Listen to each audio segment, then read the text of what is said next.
Silipin natin muli ang proklamasyon sa Pasig. Inocencio Warren with 127,112 votes. Raimundo Boy with 122,122 votes. And Enriquez Yusek Ryan with 97,707 votes.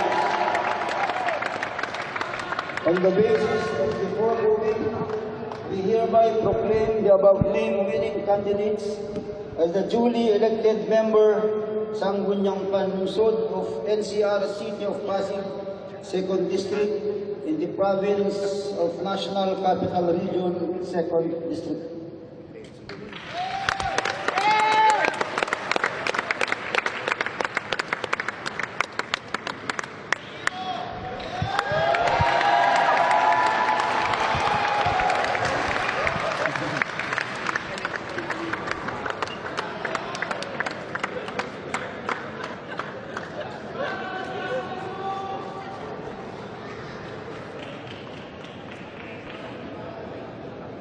Ayan po nakita natin, nasaksiyan ay mga konsehal sa Pasig City na ayan na po ang kanilang proklamasyon.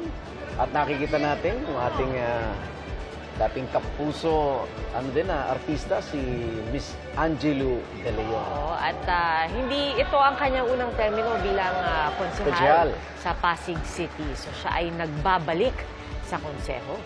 Kanina nakita natin, ang kasama pala ni Mayor Vico Soto, ang kanyang kapatid na si L.A. Mumar. Nandyan din siya para sa proklamasyon ni Mayor Vico.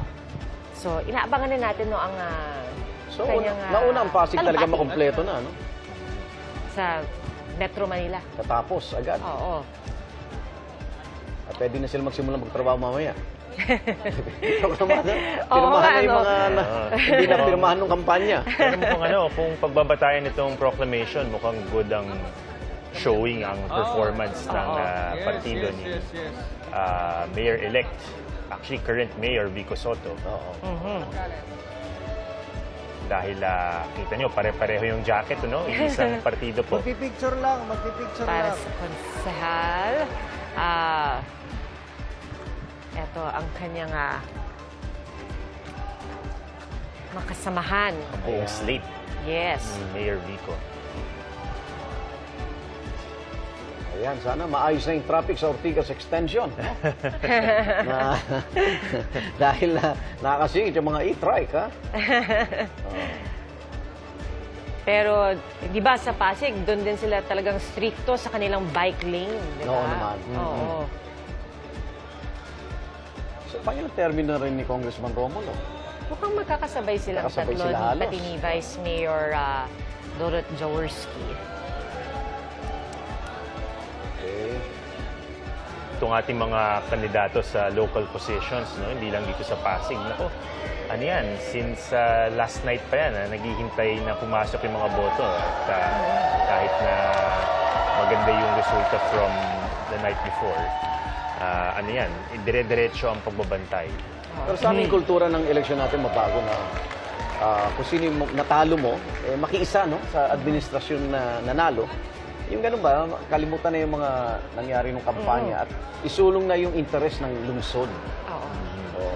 Kasi sa atin, ang inaasahan natin, pag may nanalo, sasampan agad ang kaso na dinaya yung natalo. No? Oo. Actually, minsan nga, parang ilang araw lang bago ang eleksyon, nagsasampa rin ng reklamo, di ba? Sa pag-asang kahit maiproklama, kung may disqualification case, baka magbago pa.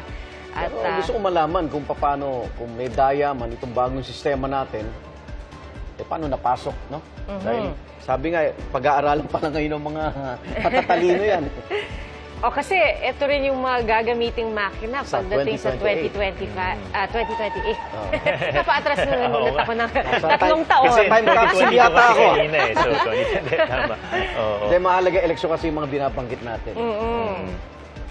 Pero alam nyo, napansin rin na marami na mula rin nung tayo ay nag-shift to automated elections, para nag-iba yung reaction ng mga kandidato. Parang before kasi talagang nag-stretch over many days yung bilangan at talagang mas maigting yung nagiging pagreklamo kapag hindi ka pumapasok sa winning circle. Pagod ang mga guro.